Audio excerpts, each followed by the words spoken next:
Hello and welcome back. We're doing a solo episode today and talking about all things functional medicine and things that I wish people knew as a functional nutritionist and physical therapist who really focuses on health as multidimensional. There's a lot of things that get overlooked when we're talking about lifestyle and nutrition and stress and all things health related. So I have some cards that we're going to be pulling out, and we're going to play a fun game called Things That I Wish People Knew as a Functional Nutritionist. So here's some fun facts. We're all going to be surprised here. Number one, daily habits impact us at the genetic level. So I actually love starting here because we in functional medicine like to say that genetics load the gun and environment pulls the trigger. And this is kind of boiling it down into a nutshell where genes are a piece of the puzzle, but really what we're doing on a day-to-day basis from our habits and the environment that we surround ourselves with and our nutrition, our sleep,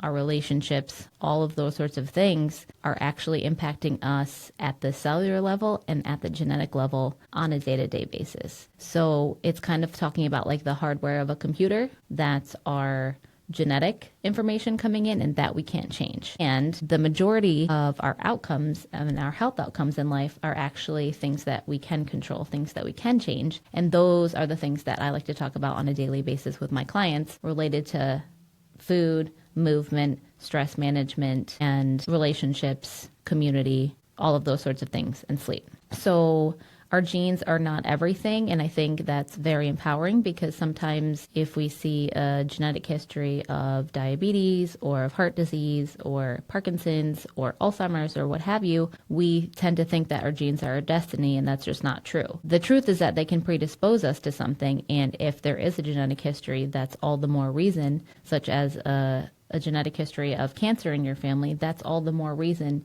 to be paying attention to what we can do on our level to control that. And so I really like to empower people. And this is the science of epigenetics and nutrigenomics. And so epigenetics is basically how our environment impacts our genes. And we can go into the specifics of things that impact us at the level of the nucleus in the cell. So for example, if we eat X antioxidants, so if we drink green tea has EGCG, which is a compound in green tea that actually sends signals to the nucleus of the cell to activate the antioxidant response element. And that's just a fancy way of saying it turns on the antioxidant genes and can help turn on good genes and help turn off bad genes. And so something as simple as that, again, we're boiling it down, keeping it simple, but I really like thinking about things from the mechanistic standpoint to understand why should we drink green tea every day or multiple times a week, and that's because it's impacting us positively on a cellular level. Another example, the blueberries. So the anthocyanins in blueberries, they are another example of the compound that's going to the nucleus and turning on those good genes and helping to turn off the bad genes at the cellular level. So what's nice is that we can impact this on a daily basis. So what we're doing a majority of the time, we're going to be flipping on those good genes. And what we're doing a minority of the time may not be as impactful. So I think that can help take the stress off things. It's really about what we're doing a majority of the time and knowing that everything is ever in flux. And so, I think it's empowering to know, hey, our choices that we make today, sitting down eating 3 meals a day is really going to be helpful every time you go to eat something that can help us at the genetic level. And again, that's that newer term called epigenetics, and nutrigenomics is the study of how nutrition impacts our genes. So long story short, epigenetics, the environment impacts our genes, and what we do on a daily basis can impact us at the genetic level, either positively or negatively.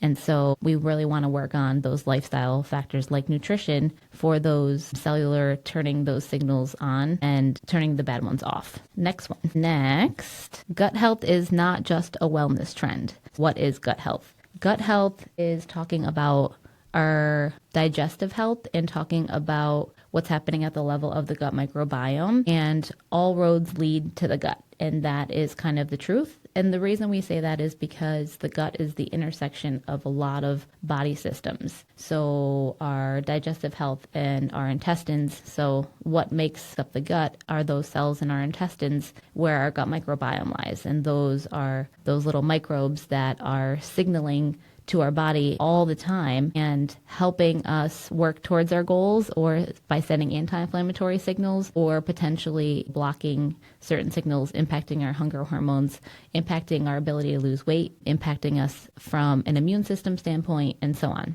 So the interesting thing is that our gut lining is essentially one cell layer thick, and it's a one cell layer away from our immune system. So our immune system lies on the other side of our gut. And so we call this basically that one cell layer thick. Is we can think of it like a fence, and we want our fence to be nice and tight and only allow things through that are supposed to be let through. If we have good fences, we have good neighbors, right? Well, then everything stays on the side that it's supposed to stay on, and we're all happy. What can happen is if we're introducing inflammatory molecules, foods, stress, environmental toxins, all those sorts of things into the body, those are things that can essentially create a leaky fence. And when we have leaky fences, we essentially can have things go through that barrier that are not supposed to go through there. And generally only very small things can fit through there. But if we have a leaky, then what happens, that's called leaky gut or intestinal permeability.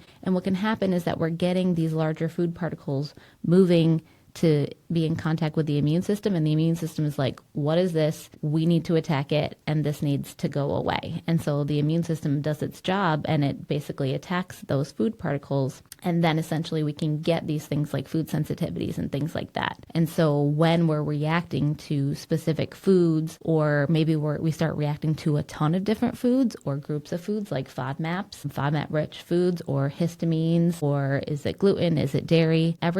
Those are some of the more common categories, but everyone can have their own personal food sensitivities, right? So that can be created over time, or they can be transient. But if you're reacting to a ton of different foods, or you get food sensitivity testing and everything shows up, then it generally means there's some level of dysbiosis in the gut. And that basically means that your fence isn't in order, and it needs some maintenance because it's letting too many things in. So we can do a lot of things at the nutritional level to impact having that good solid fence, so that our immune system doesn't attack and get into this attacking things that shouldn't be attacked, right? We want our immune system to attack only when it's things that shouldn't be there.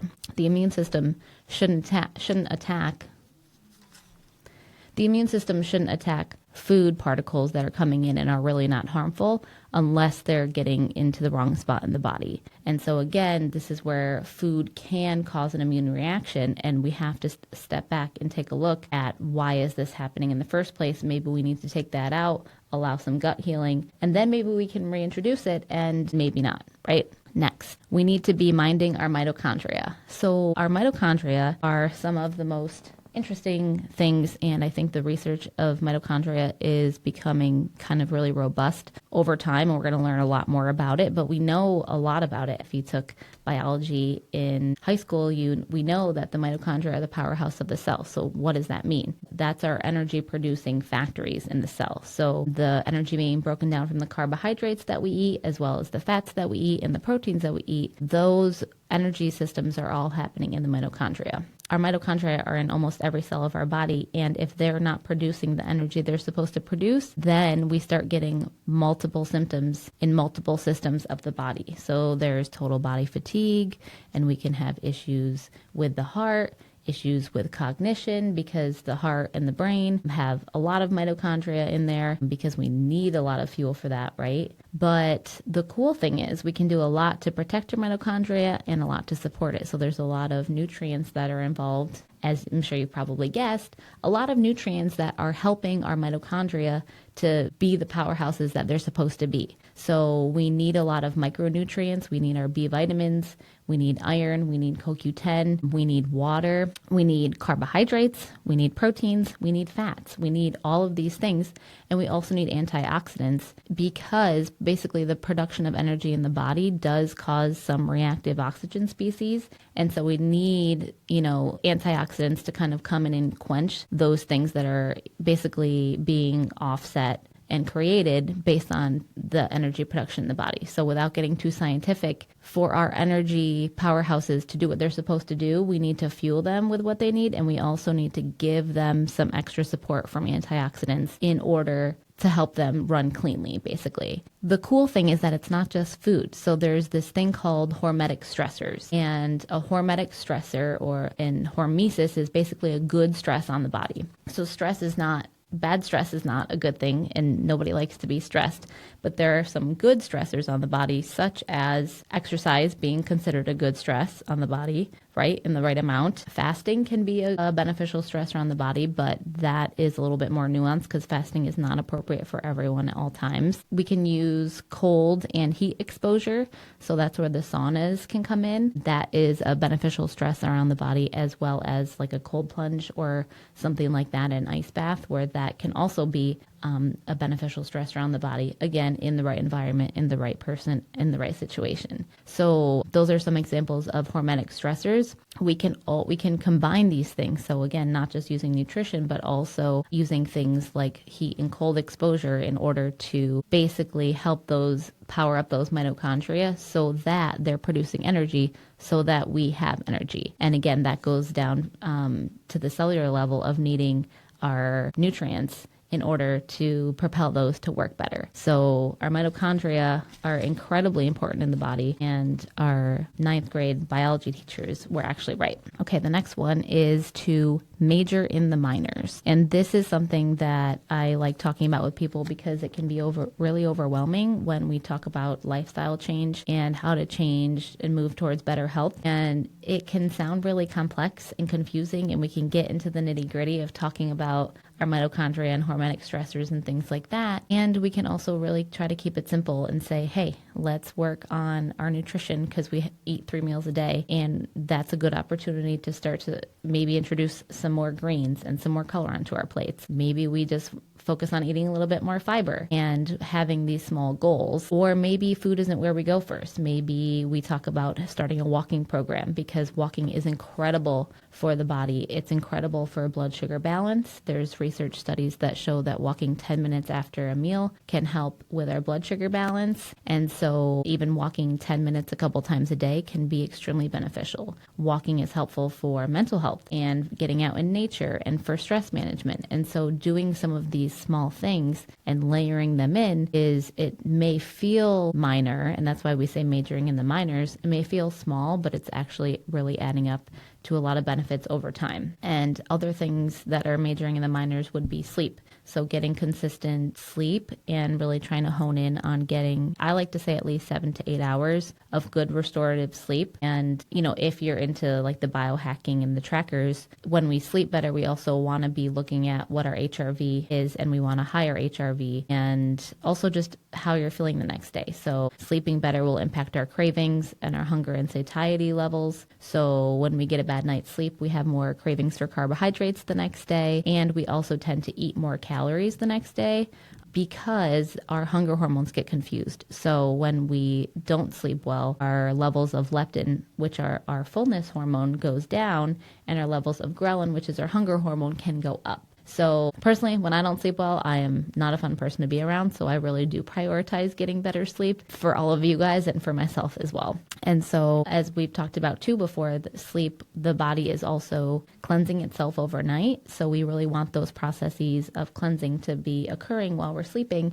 And if we're not sleeping, those things can occur. So it's the things that we all know what we're supposed to do. We know we're supposed to get some good sleep. We know we're supposed to drink water. We know we're supposed to eat whole foods, and yet why are we not all doing it? And I think that's because we're underestimating the power that these small incremental things adding up over time and over weeks and months and years of how much they can benefit us. And I personally implemented things slowly over time that have added up into beneficial ways that I never could have imagined. And so I think starting small is really the way to go. Not worrying about the latest and greatest supplement if you're really not working on getting the appropriate amount of calories or the quality and quantity of foods and things like that on your plate. We don't need to talk about red light masks if you're not moving throughout the day, right? And we don't need to talk about the blue light blocking glasses if you're taking, a gummy to sleep at night and things like that. Like there's some just basic things that we should start with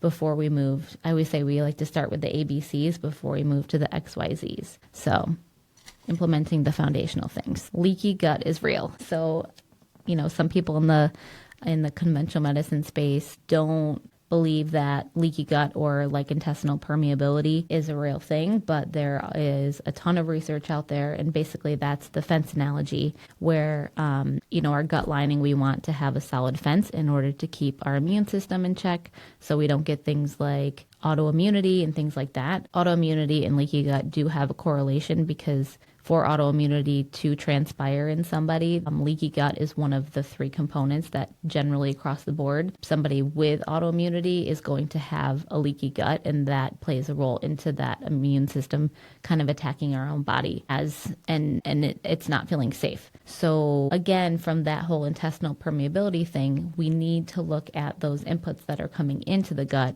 and we need to take out the things that are causing the leakiness, which can be certain types of foods, so food triggers, and it can also be toxic relationships, toxic thoughts, things coming in on our foods like environmental toxins and things like that. Those are all things that can contribute to leaky gut, and we need to take out the things that could be causing insult and then add the things that are healing from the gut barrier perspective. So those would be things like actually eating proteins, because the amino acids in proteins are healing for that gut barrier because they're helping to restore that gut barrier.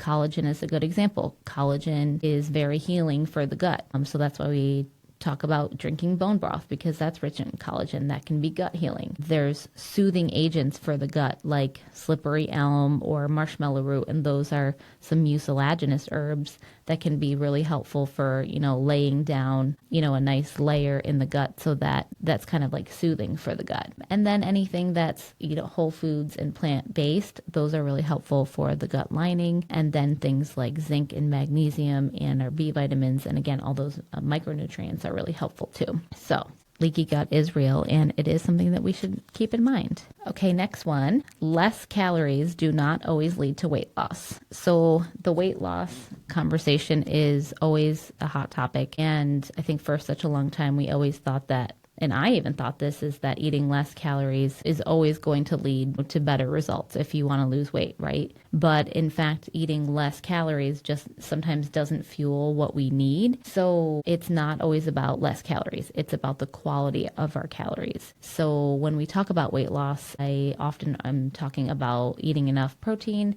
because those are calories that are actually more metabolically active in the body. So if we talk about the thermic effect of food, eating protein, our body has to burn more calories to digest grams of protein than it has to expend in order to digest fats or carbohydrates. So it's part of the protein picture where if we eat protein, it takes about 30% of those calories to digest that protein. And so that can be helpful when we're talking about weight loss. And then the other part of that is fiber. So calories coming in, really fiber, I don't even count as calories towards our own cells, because fiber is non-caloric to us. It's basically food for our gut microbiome, which is really cool. And I don't think it's talked about enough, because the fiber that's coming in, we don't digest it. So our gut microbes basically gobble up the fiber and then in turn produce like short chain fatty acids and those anti-inflammatory signals that are helping all the other systems throughout the body. So you can almost subtract fiber grams from carbohydrate grams, because sometimes things do that when they say net carbs too. So that's something, and fiber and protein are both very filling and very satiating. So if we're eating calories that are more filling and fill us up, we're not going to eat as many calories. And then talking about quality of food. So 100 calories of broccoli is different than 100 calories of Cheetos, right? Something that's going to be highly processed also is hyper palatable, and that generally, one, tends to not fill us up very much. And so we tend to also overeat. One, because we're not full. Like, we're not going to stop eating if we're not full.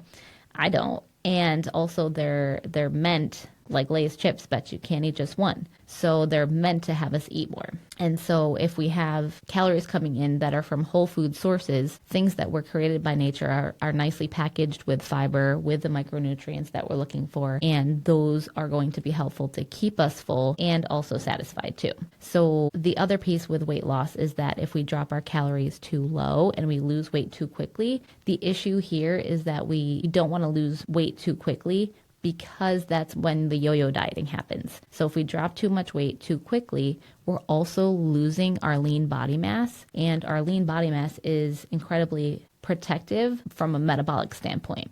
So we actually want to talk more about lean body mass when we're talking about the weight loss picture, because that is more metabolically active, meaning it burns more calories at rest to have more muscle on your body. So if you have more amount of muscle on your body, you're burning more calories at rest than somebody who has more fat and less muscle. And so we want to be supporting the basically a higher resting metabolic rate. And we can do that by eating more protein and doing resistance training to gain more lean body mass. And that's super protective also for blood sugar regulation and things like that. So really, it's not, sometimes when people come to me and they're trying to lose weight, they're actually way under eating calories. And sometimes people need to eat more calories in order for their body to basically increase the resting metabolic rate to burn more calories at rest. So sometimes dropping calories too low slows the metabolism down. And we don't want to slow metabolism when we're trying to lose weight. We want a revved up metabolism. So we want that optimal amount of calories to support our body burning the most amount of calories at rest that it can. And so I think, again, that's kind of like an old paradigm, like a myth that we need to bust of less calories is how we lose weight. It's more about the quality and the type of calories that we're eating. Next, blood work. So if your doctor tells you that your blood work is normal and you don't feel good anyway, this is something that has to be addressed. So I see this all too often where people will send me their blood work and we're looking at it and it's in the green values for almost everything, and they have fatigue and they can't sleep and they have hormone dysfunction and they can't lose weight, and there's a whole slew of things, and their blood work supposedly looks just fine. So we need to dig deeper, right? There's a couple things behind this. One being that our blood work values of what's normal and what's not normal are those numbers are based on an average of the American population. So newsflash, the average American is metabolically unhealthy. So actually 92% of Americans are metabolically unhealthy. And so when we're using the average of the average American for what's normal for our blood work, it's actually just what's average, and what's average is not healthy. And so in functional medicine, we use tighter ranges, and we look for what are optimal levels of each of these sorts of things for each of these markers, because we're going for what's optimal so that you can thrive rather than what's just average. And so I don't think that's very well known, but I have some different values that I look at compared to the values that maybe your regular doctor uses. And I think that can be helpful in targeting some areas of dysfunction that we can work on. And also, again, we're not shooting for average.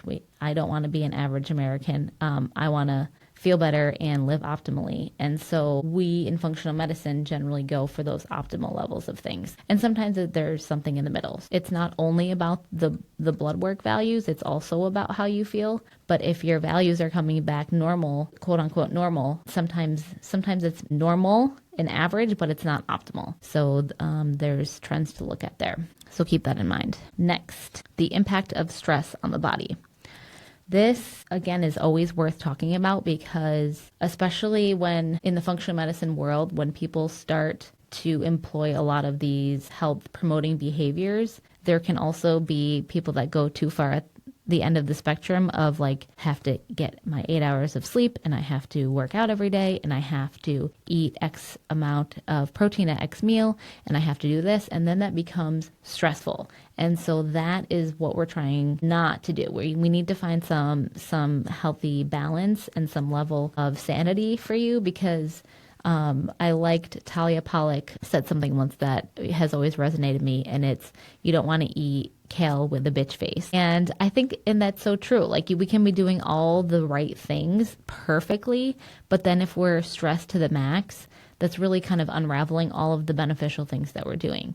So what stress does on the body from a physiological level is actually stress is one of those things that can cause the leaky gut or the gut permeability, because it can kind of break down that gut barrier because of the bidirectional connection between the brain and the gut, because that's so close. So that can cause so many pro-inflammatory downstream results of being stressed that we don't even often realize. And stress can impact us from a blood sugar standpoint. Stress impacts us in terms of whether we're overeating. You know, if we're stress eating and we're an overeater or an emotional eater, that can really thwart our goals for body weight or things like that if we're incredibly stressed. And so that can also impact our sleep. And so I always like to remind people that, you know, we do the best that we can do every day, but it's not about trying to be perfect. It's just about trying to get an appropriate balance. And so if we start to, you know, make some changes and it feels overwhelming, then we need to maybe walk back a little bit and make it a little bit more manageable, because being stressed about our health and trying to be perfect is not the goal. Okay, there is no magic bullet. I know I've said this many times, but shortcuts are going to lead to short-term results. So I guess a good example of this would be, you know, yo-yo dieting, right? Like if we're doing these things where we do something for a couple weeks and then we're not able to sustain it, maybe we make a change and then we go back to living our regular life as if nothing had happened. And that can really impact our body, because it can kind of like throw our body back and forth a little bit. So I think that's when we talk about good health over many decades, we really have to even start talking about what are we doing in our 20s and 30s that are setting us up for life. So for example, we start losing muscle mass at an average of 8% a decade starting at age 30. And so we really want to be talking about longevity starting in our 30s, starting in our 20s. And just making change now makes all these things so much easier later in life. I always say it's always easier to prevent something from happening than to have to reverse something that's already happened in the body. And so an ounce of prevention is worth a pound of cure. And that's true. If we put a little bit of effort in earlier on, we're going to get a huge payoff later, and it's going to seem easier to implement. It's kind of like investing. So I'm working on investing more money in the stock market, right? And so I have been reading up on investing, and it's really the same parallels of, even if you invest a little but you start early, the power of compound interest is building up over time. So a little bit of money now is going to lead to a lot of money later if you don't touch it, right? If you don't change anything about it. So some good habits now earlier on in life, doesn't have to be everything, but some really good solid habits now are going to pay off in dividends later in life, probably by the amount of years that you're living, the quality of life that you're living, and also the diseases that may not be expressed because you are implementing good habits now. So we're playing the long game here, and there's no magic bullet, but there are small things that you can do over time. Again, talking about nutrition, talking about sleep, talking about a little bit of movement. We don't have to go to the extremes, and I think that's something that sometimes people get intimidated about, feeling like, oh, I need to exercise and be going to Orange Theory every day, or else it's not going to work. It's not those big waves of the spectrum. It's like getting out and walking after a meal, or if you're sitting on the couch for 4 hours a day, maybe you sit on a couch for 3 hours a day and you're cleaning the house or moving around and doing laundry for the other hour. So that these small little habits over time build up. The next one is fasting is not good for everyone at every time in their life. I think this is just a good one that I like to debunk, because fasting is out there in conversation in the wellness world a lot, and there's different levels of fasting. So intermittent fasting would be fasting for like 16 hours with an 8-hour eating window or something like that. To be fair, I do think a 12-hour overnight fast is going to be beneficial for the general population. I think, if we go back to our ancestors, they generally stopped eating when the sun went down, and then would kind of just be done for the night, and then wouldn't eat till the next morning. And in our society, everything is available to us at our fingertips at all times, with DoorDash, with ordering food, with how much we can store in our pantries, in our fridge, in our freezer. And so that is just not natural in the body. And so it is healthy and natural to have a certain number of hours to basically give the body a digestive rest, right? So in some regards, I'm a proponent of like a low level of fasting. So I call it an overnight fast. I will try not to eat from, 8 p.m. until 8 a.m. And that allows the body to do its other things that it needs to do, gives you a digestive rest. So then when you're going to sleep, you're not trying to digest all those things that you ate right before bed. But if we're talking on more of a bigger scale of a fast, so like a 16-hour fast, a 20-hour fast, 24-hour fast, again, maybe in a couple days time, that's fine.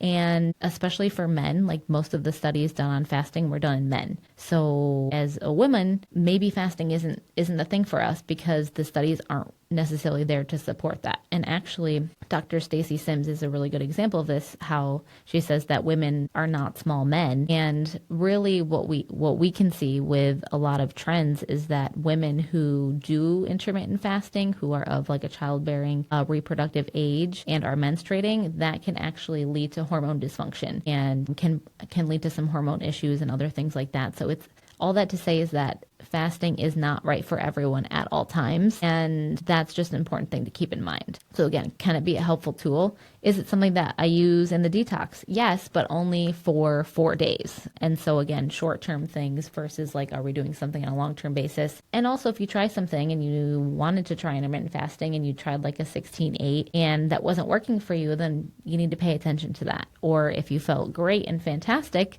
then good, pay attention to that too. So I'm all about paying attention to how things feel in your own body too. What's right for, your coworker might not be right for you. Next one, just because it's normalized doesn't mean it's normal. And there are a lot of examples of this. So for example, let's talk about bloating. Bloating is not something that's generally supposed to happen when we're eating, but it is definitely normalized. And sometimes where people get bloated after eating gluten or after eating dairy or another food that's a food trigger, right? Like FODMAPs, some of the FODMAP foods can cause bloating for certain people. And so people will say like, I wake up with a flat stomach in the morning and then by the end of the day, it's like I'm 6 months pregnant. So that is something that is very common and yet it's not normal. So if that's happening, we want to look under the hood and see what's going on at the level of the gut. Is there SIBO? Is there small intestinal bacterial overgrowth, which is basically the bacteria that are in the colon? They're moving up a little too high up to the small intestine where they shouldn't be.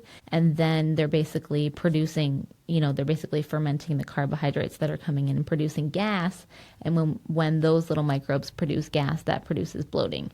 And so we need to look at what's causing that to happen. And sometimes we need to pull that out for a short-term period of time or try some other things that are going to basically like help those bacteria get out of where they're supposed to. And it's not always SIBO. That's just one example. But if you're getting bloating after eating a certain food, there's that pattern recognition of, okay, I always eat onions, for example, because that's like a higher FODMAP food. I always get bloated after eating onions. Well, then there's something going on there and we need to maybe look more into that and dig more into that. So sometimes even just a trial of an elimination period can be helpful, but often we do need a little bit more help in that area than just strictly eliminating. So another example of something that's normalized but not normal would be constipation. So ideally we're having a bowel movement once a day, and once or twice a day is ideal. Sometimes people aren't having it for, they're having bowel movements once a week. And that isn't enough because we do need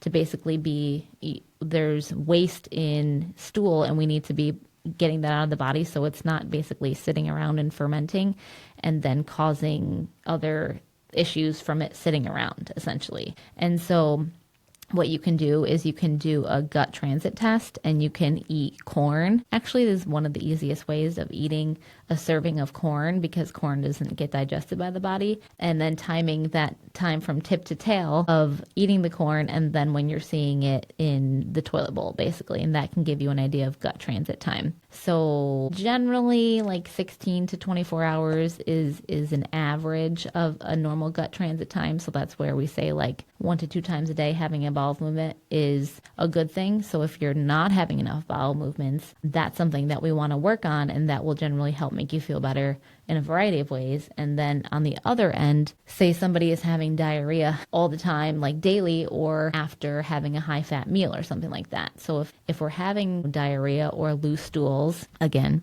poop, we need to normalize talking about poop. But if someone is having loose stools on a regular basis, that's telling us that something that's incoming is not being properly absorbed by the body. And that's important, because if we're paying attention to what's going in, we need to see what's coming out in order to know if it's being absorbed or if there's malabsorption going on. So for example, someone will come to me and say they can't eat fried foods because whenever they eat fries or fried foods, they have loose stools and then they immediately have to go to the bathroom. Well, that's your body right there telling you that it's not agreeing with you. And so what is happening? A lot of times that's more of like a fat malabsorption picture, where maybe we just need to work on bile flow, because bile is basically kind of the soap that helps break up fat. If you think about like putting olive oil into water, right? How it needs to be emulsified in order to break it up. So bile is basically what emulsifies fat into the body to break it up, to be broken down. There are often issues with bile flow with the liver, with the gallbladder, and that can lead to fat malabsorption.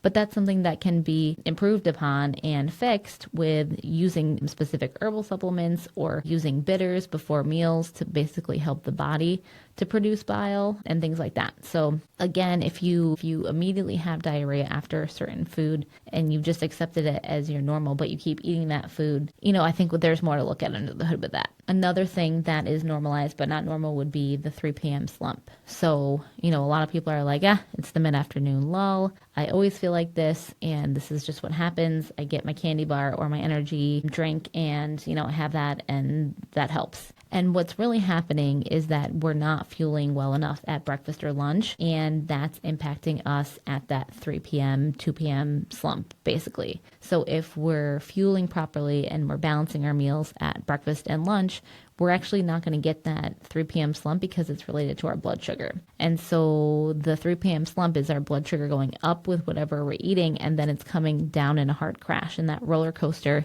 we want to get off the roller coaster of blood sugar. We really want a pretty, it's not going to be exactly even, but we want a pretty even keel blood sugar response after our meals. And having a balanced meal with protein, fats, fiber, those are all going to, and whole foods, vegetables, those are all going to help our blood sugar be stable, versus having a really high carbohydrate, high sugar meal that's not balanced with those other macronutrients. That leads to the high spike and then the low lows. And that low low is that 3 p.m. slump. And then that's why it causes us to then reach for that sugary snack or that energy drink or the sugary coffee, because that's going to bring us back up the roller coaster. And so our blood sugar is closely tied with energy levels. And so that's a very common one that we can definitely work on and can be improved upon. So just because it's normalized doesn't mean it's normal. Okay, next one. Hormones will balance themselves if you give your body what it needs. So I think a lot of people are talking about, hormone imbalances these days, and I need to take X supplement to balance my hormones and things like that. And I think the conversation needs to be a little bit deeper in saying that hormones are going to balance themselves if we give the body the right inputs. So the body is very resilient. The body inherently knows what to do if we give it the right raw materials. So what happens is hormones are basically signaling molecules in the body, right? It's part of our endocrine system. So hormones are just responding to those more upstream things. And so if there's kind of trouble in paradise where it's leading to misled signals, then we're going to get hormone issues. And a lot of times we see kind of this triad of issues with the thyroid, issues with the adrenals in terms of cortisol production, whether it's too high or too low, and then issues with the sex hormones, whether we're talking about, too much estrogen or not enough progesterone or low testosterone or things like that. Those collectively, and then back to the thyroid, talking about thyroid hormone, and if somebody has hypothyroidism or slow metabolism, things like that, if there's issues in all of those systems, then we really want to look upstream and say, okay, the signaling is the issue. And so we need to work on things like reducing toxic load, because that can impact and thwart the proper signaling going on. We need to look at blood sugar regulation because insulin resistance can impact cellular signaling as well. And then we need to make sure we're basically getting the building blocks for hormones in the body too. So in that case, we also need protein because we need amino acids for peptides. We really do need fats. Fats build our sex hormones. And so again, that whole no fat thing really screwed us up from a hormone level. When people totally took fat out of their diets, there was a lot of hormone dysfunction. So fats are the building blocks of those sex hormones. And so we need to make sure we're having healthy fats, the olive oil and the avocados and the nuts and the seeds and those sorts of things are incredibly important for hormone health. Other things that are important for hormone health are going to be our whole foods carbohydrate sources, like our complex carbohydrates. And so things that are like our sweet potatoes and our whole grains and maybe our like winter squash and things like that are really going to be helpful from a hormone perspective. So basically a whole foods diet is helpful from a hormone perspective because we need the building blocks to make those hormones. And then we need to make sure the signaling of the hormones isn't getting screwed up either. And so there's a couple levels where things can kind of go awry. But just, I think people are throwing around the words like balancing your hormones. And if we're working on those basic lifestyle things, your hormones are going to balance themselves. So maybe we don't need to go after the hormones. We need to go after something else. Okay, our last thing. Okay, our last one is weight on the scale. So weight on the scale, should you weigh yourself if you're trying to lose weight? I think there is no right answer, but a general scale is not giving us the whole picture. So when we're talking even about BMI, that is not the total picture whatsoever. So if BMI is taking your height and your weight and spitting out one number, but what the BMI is not telling us is your fat mass versus your lean body mass. And what we really care about is how much lean body mass you have on your skeleton, because the lean body mass is what's metabolically protective. So I think I do like a bioelectrical impedance machine. Those you can buy, and those are ones that you either hold on to with both your hands, or some of them have the electrical current through your feet. An in-body scan is fantastic, and I believe Pinnacle Saratoga Nutrition has an in-body scan, if I'm not mistaken. So that is a good resource. I know some YMCAs. I know the Saratoga YMCA has an in-body scanner. That's a fantastic resource because that's telling you how much percentage of muscle mass and lean body mass you have on your skeleton and how much fat mass